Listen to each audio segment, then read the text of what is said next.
Next week on July 26, we'll witness the highly anticipated 27th Samsung Unpacked event, where the next Galaxy Z Fold 5 and Galaxy Z Flip 5 will be unveiled. Over the past few months, rumors and leaks have been circulating on the web, but the wait is almost over, and soon we'll know which ones were accurate and which were not. One of the most recent leaks about the Galaxy Z Fold 5 reveals some incredibly stylish and vibrant cases. Not only do these cases come in 3 different colors, but they also feature a dedicated spot for the S Pen. Ishan Agarwal shared marketing materials on Threads showcasing what could possibly be the official images of these eye-catching Galaxy Z Fold 5 cases. One notable improvement is the significantly less obtrusive S Pen slot, which appears much more seamlessly integrated compared to past generations, where bulkier S Pen sleeves sometimes pose usability issues.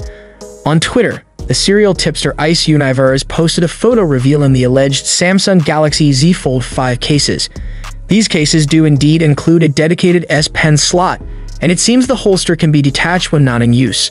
Previous rumors hinted that the Galaxy Z Fold 5 might not have an S Pen slot due to Samsung's decision to prioritize a slimmer design. Integrating the S Pen slot into the case might not be groundbreaking or new, but it seems like the most reasonable solution. As mentioned earlier, the Unpacked event is just around the corner, so we won't have to wait much longer to witness the grand reveal of the Galaxy Z Fold 5 and Galaxy Z Flip 5 and all their accompanying accessories. Both devices are already up for pre-order, and early birds who take the plunge will receive a $50 credit towards any other pre-order deals Samsung announces on July 26.